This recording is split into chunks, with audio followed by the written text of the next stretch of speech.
લક્ષ્ય ન્યૂઝ, એક નજર, એક લક્ષ્ય. ભાભર માર્કેટ યાર્ડમાં લીંબોડીની બમ્પર આવક જોવા મળી. લીમડાની લીંબોડી વેચીને ખેડૂતો આવક મેળવી રહ્યા છે. લીમડાના વૃક્ષો કપાતા લીંબોડીની આવકમાં ઘટાડો આવકમાં જોવા મળી રહ્યો છે.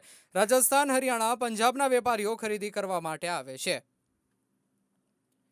સરહદી વિસ્તારમાં લીમડાની લીંબોડીની આવક થઈ રહી છે. મજૂરોને મજૂરીના મળતા ભરણ પોષણ ચલાવવું મુશ્કેલ બનતા મજૂરો સાથે ખેડૂતોએ લીમડાની લીંબોડી ભેગી કરીને ગુજરાન ચલાવી રહ્યા છે.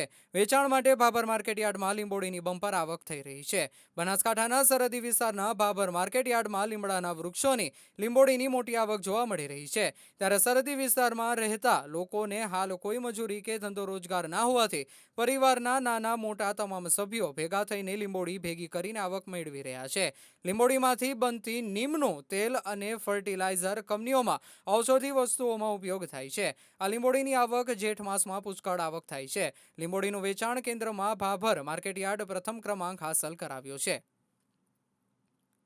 લીંબોડી 20 કિલોના ભાવ 300 થી 400 રૂપિયાના ભાવથી વેચાણ કેન્દ્રમાં લેવામાં આવે છે. ભાભર માર્કેટ યાર્ડમાં ગુજરાત સહિત અન્ય રાજ્યો, તમિલનાડુ, આંધ્રપ્રદેશ, મહારાષ્ટ્ર, હરિયાણા, ઉત્તરાખંડ, MP સહિતના વેપારીઓ, મિલ માલિકો ખરીદી કરવા માટે આવે છે. ભાભર માર્કેટ યાર્ડમાં એક દિવસમાં હાલ 2000 બોરીથી પણ વધુ આવક જોવા મળી રહી છે. લીંબોડીની બમ્પર આવક થાય છે.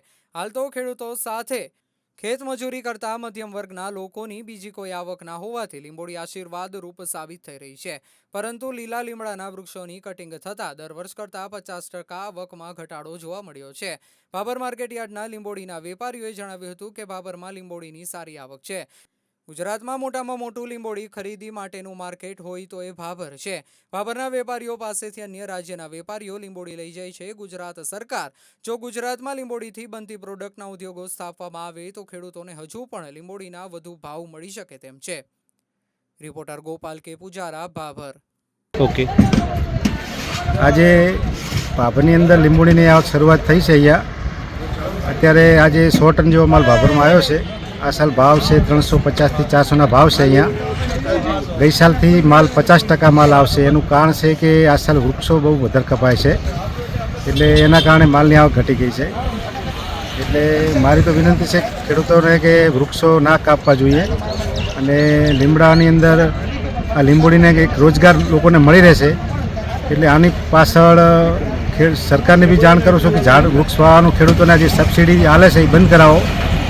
સબસિડી હોવી જ ના જોઈએ, કારણ કે વૃક્ષો કપાઈ જાય છે એટલે માલની આવકો ઘટી ગઈ છે. હાલ લીંબોડીની નવી આવક ચાલુ થઈ ગઈ છે. હાલ ડેલીની ભાભર માર્કેટની અંદર 1000 થી 1500 બોરીની આવક ચાલુ થઈ છે.